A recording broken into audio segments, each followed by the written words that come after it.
Mbak. Sore. Ya, terima kasih Mbak telah menyempatkan hadir di sesi konseling kita pada sore hari ini. Sebelumnya Mbak apa kabarnya?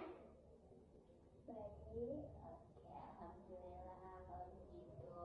Sebelum kita memulai sesi konseling kita pada sore hari ini, kebaiknya kalau kita perkenalan dulu ya, agar supaya lebih saling mengenal.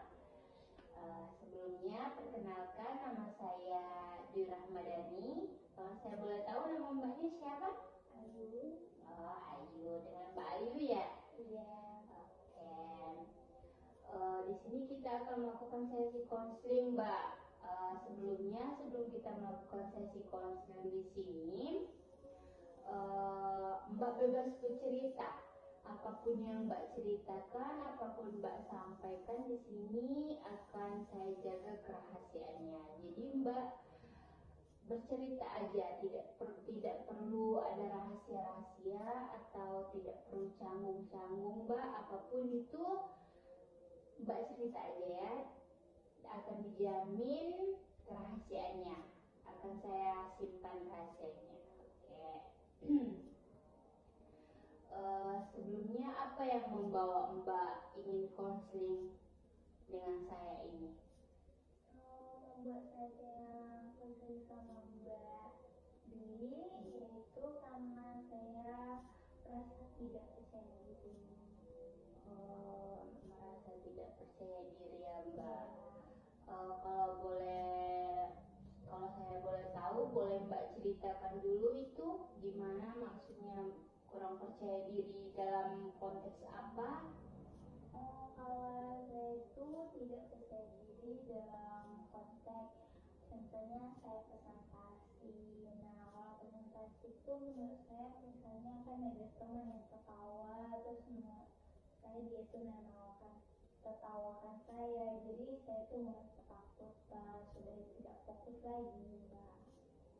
Oh, jadi dari kejadian itu tadi Mbak tidak itu Mbak ke itu apa namanya itu membuat Mbak yang tidak percaya diri tadi. Laju itu tuh apa efeknya, maksudnya itu Pak? Efeknya itu gimana itu jadinya?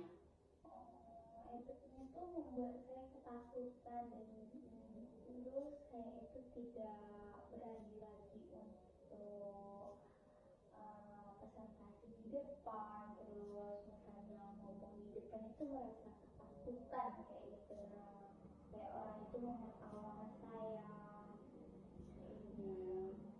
Dari kejadian itu tuh terus berulang atau tidak Mbak? Maksud saya itu tiap-tiap Mbak melakukan atau memang ada hal-hal atau konteks lain atau memang ada apanya atau tiap-tiap kan misalnya itu kan Mbak seperti Mbak bilang tadi Mbak sedang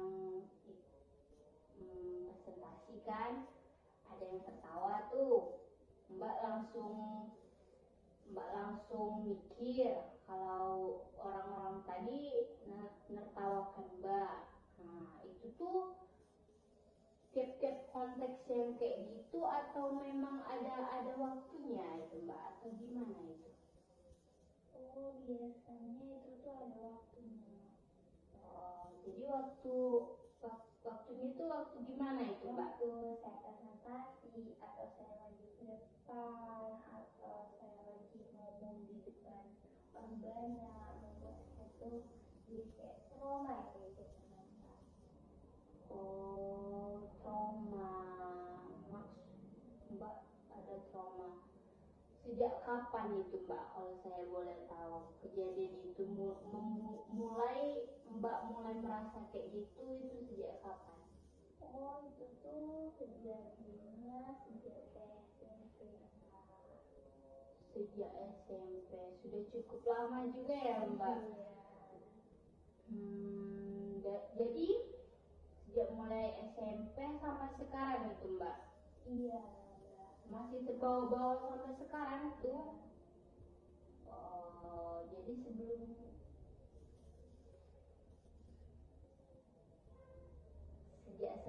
sejak mas SMP tadi itu kan.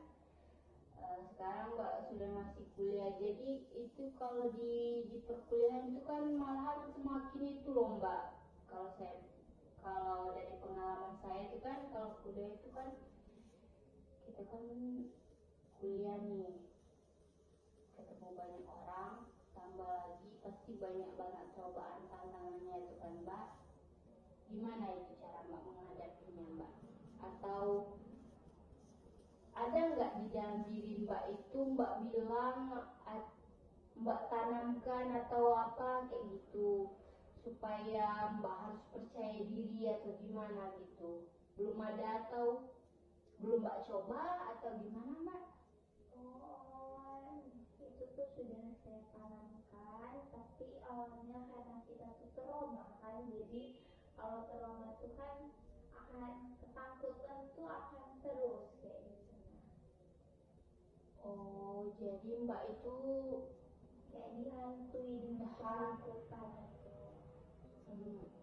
jadi mbak tuh trauma, benar-benar trauma ya itu mbak. Jadi tiap-tiap mbak mau maju presentasi atau apapun itu tadi, mbak selalu takut kayak gitu. Iya. Tapi dari kejadian itu apa, dari ketakutan itu atau mbak, maksud saya itu mbak takut tadi itu kan, misal mbak mau presentasi, tapi karena mbak ada trauma nih tadi itu kan, terus mbak lakukan atau tidak? Biasanya saya lakukan, tapi dengan kayak ngomongnya tuh belibet, terus kalau di depan orang tuh kayak malu kayak gitu. Nah terus misalnya ada pendapat atau yang harus disampaikan, lalu saya itu tidak berani untuk menyampaikannya.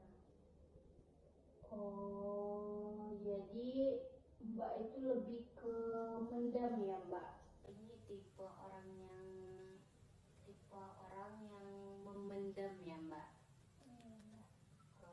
Menurut saya alangkah baiknya kalau mbak itu mbak ungkapkan saja, tidak usah mbak pendam-pendam gitu. Apapun pendapat mbak, apapun yang ingin mbak sampaikan, itu alangkah baiknya kalau mbak langsung mbak omongkan aja kayak gitu. Jangan, tidak usah mbak pendam-pendam kayak gitu ya. Kalau mbak pendam-pendam kan itu bisa cuman hanya tertahan gitu kan mbak, nggak terkeluarkan kayak gitu. Alangkah baiknya kalau mbak keluarkan aja kayak gitu, apapun yang ingin mbak sampaikan, apapun pendapatnya kayak gitu. Kita tidak perlu memikirkan apa pendapat orang lain tadi tentang kita kayak gitu. Tadi kan tuh maksudnya ada kan mbak tadi pikir, apapun yang ingin saya sampaikan mbak bilang tadi, mbak pendam kan, nggak mau mbak sampaikan. Oke mbak, kalau menurut pengalaman pribadi saya sih, mbak itu tidak usah memikirkan itu. Maksud saya itu tidak usah memikirkan omongan orang lain. Belum tentu mbak orang itu tuh benar. Maksud saya itu belum tentu orang itu, ya belum tentu orang itu benar. Terus siapa tahu orang itu ingin menjatuhkan kita, merusak mental kita mbak kayak gitu. Jadi kalau saran saya dan saya sih, lebih baik sih mbak harus lebih percaya diri aja sih sama mbak kayak gitu. Apapun yang ingin mbak sampaikan aja. Apapun pendapat mbak omongkan aja kayak gitu. Daripada mbak pendem-pendem kan itu bisa juga jadi penyakit itu mbak. Bisa mbak kepikiran terus jadinya dari situ tadi kan. Jadi sekarang itu apapun yang ingin mbak sampaikan aja. Apapun yang ingin pendapat, kalau salah itu kan wajar mbak, manusiawi ya. Kita itu manusiawi mbak, pasti tidak ada manusia yang sempurna kan, tidak ada yang selalu benar kayak gitu, pasti salah. Udah sih itu aja kalau dari pengalaman saya sih mbak. Dari mbaknya sendiri, apa masih ada yang ingin disampaikan atau masih ada yang ingin mbak keluarkan kayak gitu, unek-unek masih ingin mbak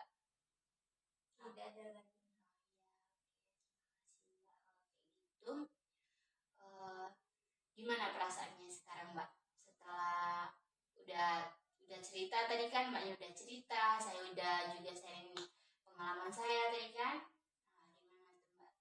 Oh, perasaan saya sudah lega, terus dengan ini penjelasan Mbak tadi membuat saya berarti menyelesaikannya tuh kayak gitu. Terus jangan mendengarkan apa-apa kata orang, kayak tenang, bersikaplah bodoh amat kayak gitu. Mbak, kalau menurut saya sih Mbak harus terbiasa sih Mbak, harus Mbak biasakan kayak gitu sih. Menurut saya gitu. Jadi Mbak sekarangnya udah lumayan lega lah ya Mbak. Iya. Oke. Terima kasih ya Mbak. Terima kasih juga Mbaknya sudah mau bercerita, sudah mau mendengarkan juga pendapat saya tadi kan.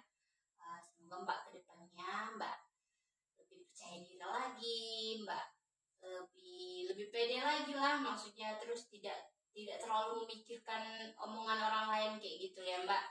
Tidak semuanya omongan orang lain itu benar juga Mbak. Ada yang kadang tuh cuman ingin membuat kita jatuh aja, down kayak gitu kan. Terima kasih. Nah, kita sudahkan dulu, kita cukupkan dulu sesi konseling kita pada sore hari ini. Nanti kalau ada waktu lagi kita konseling kembali ya Mbak. Kita atur waktu lagi. Oke, terima kasih ya Mbak atas waktunya. Oke. Semoga Mbak kedepannya, semoga Mbak lebih baik lagi, lebih percaya diri lagi.